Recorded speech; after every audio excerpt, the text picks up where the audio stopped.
Good morning friends. ഇന്നത്തെ ചെമ്പനീർപ്പൂവിൻ്റെ കഥ കേൾക്കണ്ടേ? ഇന്നത്തെ ചെമ്പനീർപ്പൂവിൽ അങ്ങനെ രേവതിക്ക് ആക്സിഡൻറ്റ് പറ്റി. ഈ വിവരം അറിഞ്ഞ് രവീന്ദ്രനകത്ത് തളർന്നു പോവാണ്. രവീന്ദ്രൻ തളർന്നു പോകുമ്പോൾ ശ്രുതി പറയേണ്ട കുഴപ്പമൊന്നുമില്ല എന്നാണ് പറഞ്ഞത്. അങ്കിളെ കാലിനൊരു ഫ്രാക്ചറേ ഉള്ളൂ എന്നാണ് പറഞ്ഞത് എന്നൊക്കെ പറയണം. അപ്പോൾ രവീന്ദ്രൻ പറയണം, അത് അങ്ങനെ പറയുള്ളൂ, അവളെന്ത് പറ്റിയാലും ഒന്നും പറ്റിയില്ല എന്ന് പറയുള്ളൂ, എല്ലാതും സഹിക്കാനും ക്ഷമിക്കാനുള്ള കഴിവ് അവൾക്കുണ്ട്, അവൾ അങ്ങനെ തന്നെ പറയുള്ളൂ, ഒന്ന് വിളിച്ച് നോക്കുക, ആരെങ്കിലും വിളിച്ചിട്ടൊന്ന് വിവരം അറിയുമെന്ന് പറയണം. അപ്പോൾ സച്ചിനെ വിളിക്കണു ശ്രീകാന്ത്, സച്ചി ഫോൺ എടുക്കണില്ല. രേവതീനെ രവീന്ദ്രൻ വിളിക്കണു, രേവതി ഫോൺ എടുക്കണില്ല, സ്വിച്ച് ഓഫ് ആണ്. അപ്പോൾ ശ്രുതി പറയും, ഞാൻ മീരേനെ ഒന്ന് വിളിച്ചു നോക്കട്ടെ അങ്കിൾ പറഞ്ഞിട്ട് മീരേനെ വിളിക്കുമ്പോൾ മീരയുടെ ഫോൺ എടുക്കണില്ല എന്ന് പറയും.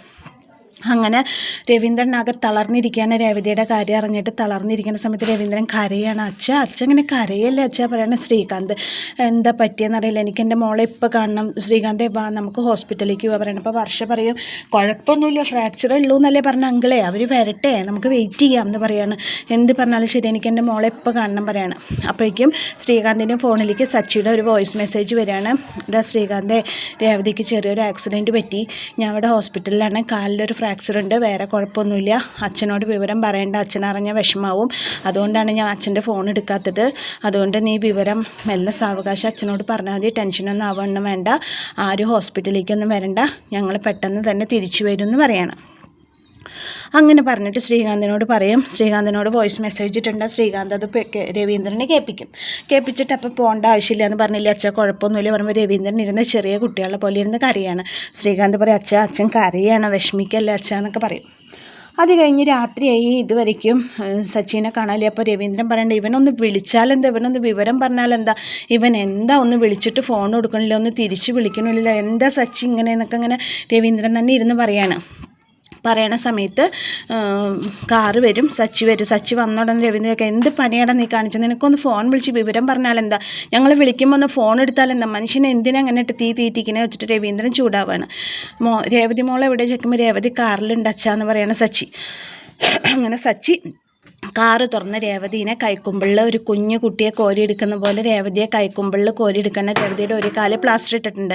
അപ്പോൾ എന്നിട്ട് രേവതീനെ കൊടുന്ന് ഹാളിലിരുത്തും മോളെ നിനക്ക് നല്ലോണം എന്തെങ്കിലും പറ്റിയിട്ടുണ്ടോ, ഇവരാരും സത്യം പറയണില്ല, അച്ഛനോട് നീ പറഞ്ഞ അച്ഛന് വിശ്വാസം, സത്യം പറയുമ്പോൾ അച്ഛാ എനിക്കൊരു കുഴപ്പമില്ല, കാലിന് ചെറിയൊരു ഫ്രാക്ചർ മാത്രമേ ഉള്ളൂ, ഒരു 6 ആഴ്ച റെസ്റ്റ് എടുക്കണം, വേറെ ഒരു കുഴപ്പമില്ല എന്ന് പറയും. സത്യമാണല്ലോ നീ പറഞ്ഞ അച്ഛന് വിശ്വാസം, സത്യം അച്ഛാ പറയും. അപ്പം അങ്ങനെ രേവതി പറയും, സച്ചേട്ടാ എനിക്കൊന്ന് കിടക്കണം, എന്നെ ഒന്ന് റൂമിലേക്ക് ആക്കുമെന്ന് ചോദിക്കാണ്. അങ്ങനെ സച്ചി രേവതിയെ കൈക്കുമ്പിളിൽ കോരിയെടുത്ത് കൊണ്ടുപോയിട്ട് കട്ടിലിൽ കിടത്താണ്. ആരുടെ റൂമിൽ? ശ്രുതിയുടെ റൂമിൽ കട്ടിലിൽ കിടത്താണ്. കിടത്തിയിട്ട് പറയും, നിൻ്റെ നോക്കും, 6 ആഴ്ച നിൻ്റെ അടുത്ത് ഞാൻ ഉണ്ടാവും, 6 ആഴ്ച നിങ്ങൾ എൻ്റെ അടുത്തോ, അപ്പോൾ വീട്ടിലത്തെ കാര്യങ്ങളൊക്കെ ആര് നോക്കും, ചിലവ് ആര് കഴിക്കും, നമുക്ക് റൂം പണിയണ്ടേ, അതൊന്നും പറഞ്ഞാൽ പറ്റില്ല, ഇപ്പം നിനക്ക് എൻ്റെ സാന്നിധ്യം ആവശ്യമുണ്ട്, നിനക്ക് എപ്പോഴും പരാതിയല്ലേ, ഞാൻ നിൻ്റെ അടുത്ത് ഇരിക്കുന്നില്ല പറഞ്ഞിട്ട് ഇന്ന് മുതൽ ഞാൻ ആ പരാതി മാറ്റാണ്, നിന്നെ മാത്രം കെയർ ചെയ്തിട്ട് ഞാൻ നിന്നെ നോക്കിയിട്ട് നിൻ്റെ അടുത്ത് തന്നെ ഉണ്ടാവും പറയണം. അപ്പോൾ രേവതി പറയും, സച്ചേട്ടാ അതൊന്നും വേണ്ട, ഇപ്പം അത്ര വലിയ അസുഖമൊന്നും ഇല്ലല്ലോ സച്ചേട്ടാ, ഇപ്പോൾ കൊച്ചു കുട്ടികളെ പോലെ എന്നെ നോക്കാൻ എൻ്റെ അടുത്ത് ഇരിക്കുന്നു വേണ്ട, സച്ചേട്ട ഓട്ടത്തിനൊക്കെ പോകണം, എന്നാലും നമ്മുടെ കാര്യങ്ങളൊക്കെ നടക്കുള്ളൂ പറഞ്ഞിട്ട് രേവതി അതിനെ നിരുത്സാഹപ്പെടുത്താണ്. അത് കഴിഞ്ഞ് സച്ചി പറയും, ഞാൻ ഇപ്പോൾ ശരിയാക്കി തരാൻ പറഞ്ഞിട്ട് സച്ചി അടുക്കളയിൽ പോയി കുറച്ച് കഞ്ഞിയും അച്ചാറും പപ്പടമൊക്കെ എടുത്തിട്ട് വരികയാണ്. എന്താ അത് ചോദിക്കുമ്പോൾ കഞ്ഞിയാണ്, ഇത് കുടിക്കുക പറഞ്ഞിട്ട് രേവതിക്ക് കഞ്ഞി കോരി കൊടുക്കണം. ഈ അച്ചാറും പപ്പടമൊക്കെ കൂട്ടി അങ്ങോട്ട് കുടിക്കുന്നത് മുഴുവൻ. സച്ചിയേട്ട ഇത്രയൊന്നും എനിക്ക് വേണ്ട പറയാണ്, നീ ഇത് മുഴുവൻ കുടിക്കണം പറഞ്ഞിട്ട് സച്ചി കോരി കൊടുക്കുമ്പോൾ രേവതി പറയണം, ഇത് മുഴുവൻ കുടിച്ച് കഴിയുമ്പോഴേക്കും ഞാനൊരു ഗുണ്ടുമണി പോലെ ആവും എന്ന് പറയണം. ഈ നിലയ്ക്കായി ഞാൻ 6 ആഴ്ച റെസ്റ്റ് കഴിഞ്ഞ് നിൽക്കുമ്പോഴേക്കും ഗുണ്ടുമണി ആവും എന്ന് പറയണം. അതെന്തെങ്കിലും ആയിക്കോട്ടെ എന്നൊക്കെ പറഞ്ഞിട്ട് സച്ചി രേവതിക്ക് കഞ്ഞി കോരി കൊടുക്കുന്ന സമയത്ത് ശ്രുതിയും കൂടി റൂമിലേക്ക് കയറി വരും. അപ്പോൾ ശ്രുതി പറയുമോ റൂം മാറി, സോറി ഇട്ടോ പറഞ്ഞിട്ട് തിരിയണ സമയത്താണ് ശ്രുതി പറയണത്, ആര് പറഞ്ഞ റൂം മാറി, ഇത് നമ്മുടെ റൂം തന്നെ, ഇവരാ നമ്മുടെ റൂമിൽ വന്ന് കിടക്കണേ പറയും. അപ്പോൾ ശ്രുതിക്ക് ദേഷ്യം വരും, നിങ്ങളെന്താ ഞങ്ങളുടെ റൂമിൽ എഴുന്നേറ്റ് പോകാൻ പറയാണ്. അപ്പോൾ സച്ചി പറയും, ഇവളിങ്ങനെ ഇരിക്കണ കണ്ടില്ലേ, ഇനി അങ്ങനെ എഴുന്നേറ്റ് പോവാ, അപ്പോൾ നിങ്ങൾക്ക് കിടക്കണമെന്നുണ്ടെങ്കിലേ നിങ്ങൾ സ്വന്തമായിട്ട് റൂം പണിയെ പറയണം ശ്രുതി. എങ്ങനെയാണ് റൂം പണിയാൻ തുടങ്ങുമ്പോഴേക്ക് കാലിങ്ങനെയായില്ലേ, നിങ്ങൾക്ക് റൂമിന് യോഗ ഇല്ല, നിങ്ങൾക്ക് ടെറസിലും ഹോളിലൊക്കെ കിടക്കാനേ യോഗ, നിങ്ങൾക്ക് അതേ വിധിച്ചിട്ടുള്ളൂ പറയണം ശ്രുതി. അപ്പോൾ ഇതൊക്കെ കേട്ടിട്ട് രവീന്ദ്രൻ നിൽക്കുന്നുണ്ട്. രവീന്ദ്രൻ വന്നിട്ട് ഇതൊക്കെ കേൾക്കും. അപ്പോൾ രേവതി പറയും, എനിക്ക് കാല് നിലത്ത് വെക്കാൻ പാടില്ല, തണുപ്പടിക്കാൻ പാടില്ല പറഞ്ഞിട്ടുണ്ട്, അതുകൊണ്ടാണ് ഞാൻ നിങ്ങളുടെ റൂമിലിരുന്നത്, ഒരു 6 ആഴ്ചത്തെ കാര്യമുള്ള പറയാൻ പറ്റില്ല, നിങ്ങളിപ്പോൾ തന്നെ ഇവിടെ നിന്ന് ഇറങ്ങണം, നിങ്ങൾ ടെറസിലോ ഹാളിലോ എവിടെ വെച്ച് പോയിക്കോ, ഇതൊന്നും നടക്കില്ല, ഞങ്ങൾ വൈകുന്നേരം വരെ ജോലി ചെയ്ത് ടയർഡായിട്ട് വന്നു കഴിഞ്ഞാൽ ഞങ്ങൾക്ക് ഞങ്ങളുടെ റൂമാണ്, അയ്യോ ഇതെൻ്റെ റൂം, എൻ്റെ ഡ്രസ്സ് എന്നൊക്കെ പറഞ്ഞിട്ട് ശ്രുതി ആക്രാന്തം കാണിക്കുകയാണ്. അപ്പോൾ ഇതൊക്കെ കേൾക്കുമ്പോൾ രവീന്ദ്രൻ പറയും, എന്ത് വന്നാലും ശരി രേവതിക്ക് സുഖമില്ല, 6 ആഴ്ച എന്തായാലും രേവതിക്ക് റെസ്റ്റ് വേണം. അതുകൊണ്ട് 6 ആഴ്ച ഇത് കഴിയണ വരെ രേവതി റൂമിൽ കഴിഞ്ഞേ പറ്റൂ. രേവതിനെ അവിടെ ഇവിടെ ഒന്നും ഇടാൻ പറ്റില്ല എന്ന് പറയും രവീന്ദ്രൻ. ഇതിൽ ആര് നിരീച്ചാലും പാകല്ലേ. അപ്പോൾ ശ്രുതി പറയും സച്ചിയോട്, നിങ്ങൾക്ക് റൂമാണെങ്കിലേ നിങ്ങൾ പോയി പണിയേ എന്നൊക്കെ പറഞ്ഞിട്ട് കുത്തുവാക്ക് പറയുന്നുണ്ട് ശ്രുതി. അപ്പോൾ രവീന്ദ്രൻ പറയും ശ്രുതി പറഞ്ഞത് കറക്റ്റാണ്. ശ്രുതി പറഞ്ഞില്ലേ നിങ്ങൾക്ക് വേണമെങ്കിൽ റൂം പണിയണം. ശ്രുതി നിനക്ക് കിടക്കണം അത്ര നിർബന്ധമാണെങ്കിൽ നീ റൂം പണിയടാ എന്ന് പറഞ്ഞിട്ട് രവീന്ദ്രൻ ശ്രുതിനെ ചീത്ത പറയണം. അപ്പോൾ ശ്രുതി പറയും വാ ശ്രുതി വേണ്ട. ശ്രുതിനെ വിളിച്ച് ദേഷ്യത്തിൽ റൂമിൽ നിന്ന് ഇറങ്ങിപ്പോവാണ്. റൂമിൽ നിന്ന് ഇറങ്ങിപ്പോയി.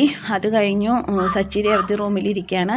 അപ്പോൾ രവീന്ദ്രൻ പറയുകയാണ് സച്ചിയോട്, രേവതിയുടെ മക്കളെ നിങ്ങൾ എന്ത് വന്നാലും ശരി ഈ 6 ആഴ്ച കഴിഞ്ഞവരെ നിങ്ങൾ ഈ റൂമിൽ നിന്ന് ഇറങ്ങണ്ട. ഇതിൻ്റെ കാര്യത്തിൽ ഞാൻ തീരുമാനമാക്കിക്കോളാം. നിങ്ങൾ അപ്പോൾ വേണ്ടത് രേവതിക്ക് വിശ്രമമാണ്. അപ്പോൾ രേവതിനെ ശ്രദ്ധിക്കണം നന്നായിട്ട്. നീ അപ്പോൾ രേവതി റൂമിൽ തന്നെ കഴിയട്ടെ. രേവതിയുടെ വയ്യായിക മാറണ വരെ രേവതി റൂമിൽ തന്നെ ഇരിക്കട്ടെ.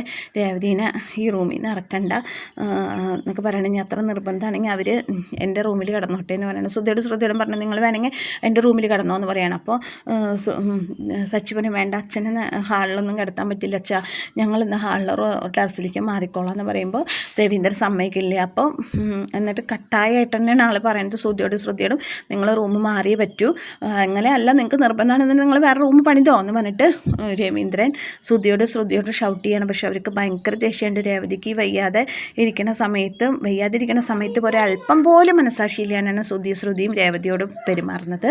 അപ്പോൾ സച്ചി രേവതിയും പറയുന്നുണ്ട് ഇത് കരുതിക്കുട്ടി ആര് ചെയ്ത. രേവതി പറയണത് ഞാൻ ശ്രദ്ധിച്ചിട്ട് സച്ചിയുടെ വണ്ടി ഓടിച്ചു, ഒരിക്കലും എൻ്റെ ഭാഗത്തുനിന്ന് ഒരു ഫോൾട്ട് വന്നല്ല. അപ്പോൾ സച്ചി പറഞ്ഞത് ശരിയോ, ഹോസ്പിറ്റലിലാക്കിയവർ എന്നോട് പറഞ്ഞു നീ കറക്റ്റായിട്ട് തന്നെ വണ്ടി ഓടിച്ചതെന്ന് ഹോസ്പിറ്റലിലാക്കിയവർ എന്നോട് പറഞ്ഞു. ആണ് സച്ചേട്ടാ. അപ്പോൾ സച്ചി പറയും ഇത് കരുതിക്കുട്ടി ആരോ ചെയ്ത പോലെ. അതേ ഇടിച്ച വണ്ടി നിർത്താതെ പോയി സച്ചേട്ടാ പറയും ഇതാരോ മനഃപൂർവ്വം ചെയ്തതാണെന്ന് പറയുമ്പോൾ സച്ചി പറയും അങ്ങനെ ആരെങ്കിലും ചെയ്തതാണെങ്കിൽ ഇത് ഞാൻ കണ്ടുപിടിച്ചിരിക്കും സച്ചിയാണ് പറയണമെന്ന് പറഞ്ഞിട്ട് അങ്ങനെ രേവതിയുടെ ആക്സിഡൻറ്റ് പിന്നിൽ ദുരൂഹത അഴിക്കാൻ നടക്കുകയാണ് സച്ചി. അങ്ങനെയാണ് ഇന്നത്തെ എപ്പിസോഡ്.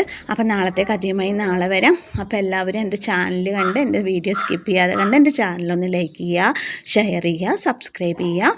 അപ്പോൾ എല്ലാവർക്കും നന്ദി.